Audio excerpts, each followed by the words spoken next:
Hey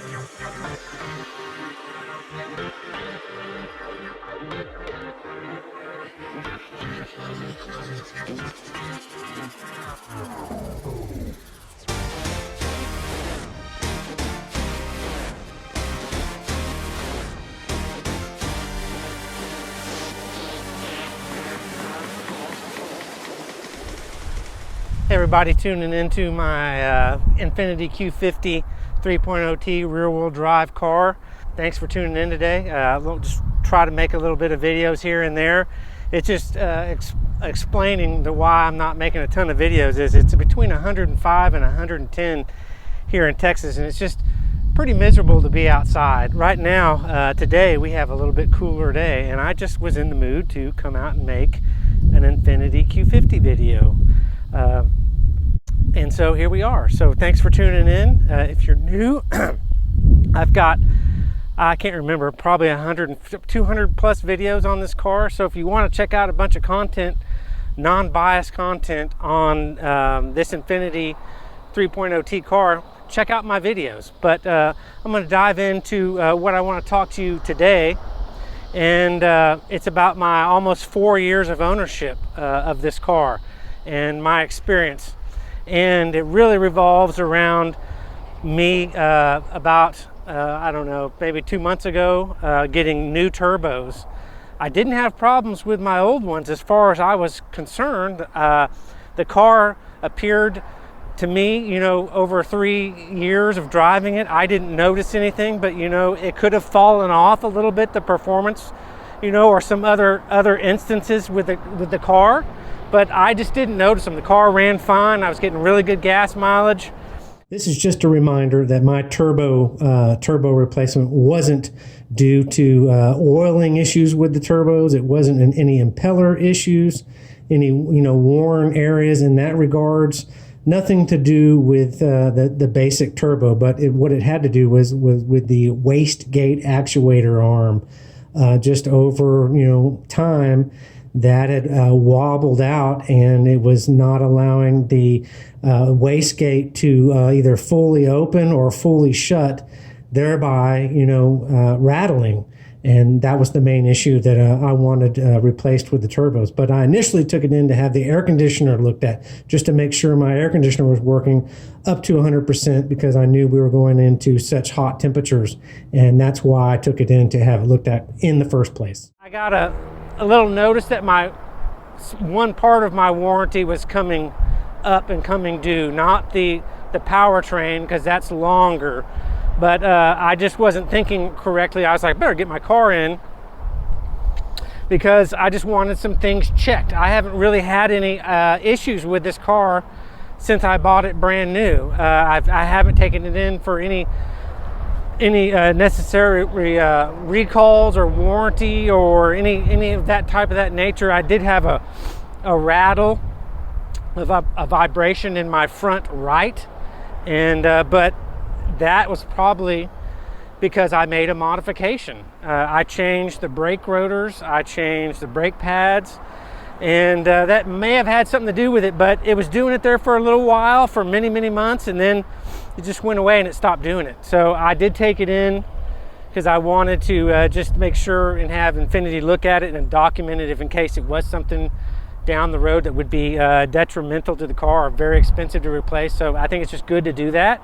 But other than that, I've had no problems. So let me talk to you about my turbo replacement experience. I haven't made a video since I've had them replaced, but as far as that experience, I mean, I was thinking in my mind, I was like, man, I never want to have that done to my car, just because of the amount of stuff that has to be done. The motor has to pretty much be dropped down out of the car's lifted up, everything pretty much disconnected. And I just don't like people working on my car. I work on my car, but obviously I'm not qualified to replace the turbos. Maybe down the road I could, with a little bit more diving into it and a little bit study, but I'm not in that area to do that, as of now, or a month ago or 2 months ago. But I want to just tell people, and I think what's cool is, I mean, this is based off feeling, seat of the pants, experience of driving it 3+ years and then having something changed. I mean, you can get a pretty good feel about what has evolved. So with the turbos being put in, new turbos, I really do think that the performance, I think there was an advantage. The car shifts better now. If you watch past videos, my car, when I was racing it a lot, time chasing, my car had problems shifting full power with a tune from first to second. It kind of stuttered out, and traction control was off, and a whole lot of variables were done correctly, but the transmission just wasn't doing really well between that first gear, second gear shift, which is so important when going 0 to 60, and chasing times. You have a little bit of stutter, a little bit of stall, a little bit of dip in the boost and the RPMs, and that just, it totally hurts your 0 to 60 time.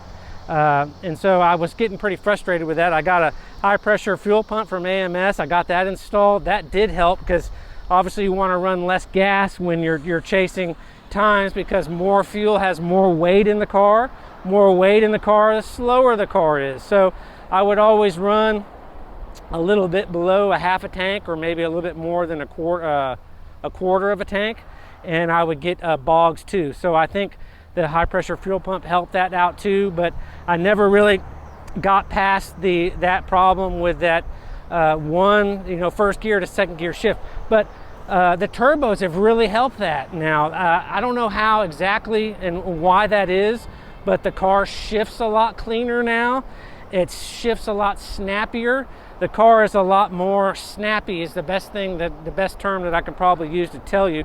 Just when you touch the throttle, it's a lot more instant. It's a little bit more jumpy, in that regard. So I would definitely like to, race the car some more and data log it with my Draggy and all those things, but I just don't race around much anymore. Since the pandemic, and almost 4 years has gone by, I've just matured a little bit more, and I just don't think that it's really a good idea to be racing around on the street. At just different times of my life, I'm like, yeah, man, I'm gonna race on the street. I don't care about anybody else. It's about me. And the more I get, the older I get, the more it's about others. It's about me too, but it's more about others and just racing the car like you have to do. And the cars, being up in the 500 horsepower, motor horsepower, 430, 440, 450 wheel horsepower. You're testing things. That's on the verge of going really, pretty fast for a quick car. So I just haven't data logged and done that stuff. I just kind of lost interest. I just want to drive my car now. I want to appreciate it. I love my car. I'm still in love with it. Almost 4 years later, it's the perfect car for me, other than, just always kind of wanting something new and different. That's always in the back of my mind, but this is such a value, and with interest rates where they are now and still new car pricing, it's a joke. It's a joke out there trying to buy vehicles, and you're going to pay more, and you're going to pay more interest. You're going to pay more in the long term if anyone buys anything now. I don't know when that's going to change, but hopefully it changes sometime. But I just think it's really good to hang on to what I have and what I know is in perfect condition. So I don't think I have anything more to say. It is starting to get a little warm out here. But I appreciate you tuning in and watching. Definitely, if you're interested in the Infiniti cars, my advice is to, and I know this will sound jaded and it's not going to make everybody happy. I just think it's, in my view, more important to buy new, and then you break your car in, you change your oil, you know what you got, you drive it until you want to get rid of it, and it's just going to be a better car for you. Buying it used, most of these cars are sold at auction. Most of them are traded into non-Infiniti dealerships and passed around. The maintenance is not done. People abuse them. They don't take care of them. Let's put it that way. There are a lot. I mean, probably 90% of these are leases. and lease cars just don't get treated, you know, treated right. They're just not treated well. So my advice is, you know, a lot of people say, I'm buying this used one with 30, 40, 50, 60,000 miles. What do you think? I'm just saying, man, now that, you know, I've had my turbos replaced under warranty, and I mean, if you've got a car that has warranty, that may be a different story. I think it's just really good if you have that opportunity, that luxury to buy new. And again, that bites into new car sales and high interest rates and all this other BS.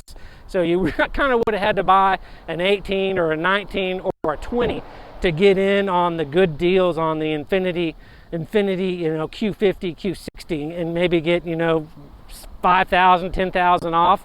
And my payments on this are still in the $410 range. I still owe on it because I don't make any bulk payments, but that's pretty low. Cars nowadays are $700, $800, $900 a month. So, and that's a $50,000 to, you know, $65,000 car. A $90,000 to $100,000 car is $1,000 to $1,400 a month financed, or, you know, leasing is probably $900 a month. It's insane. So just take my advice for whatever you want to take that for. And thanks for tuning in. Have a great day. And look forward to making more content as time goes forward. All right, bye-bye.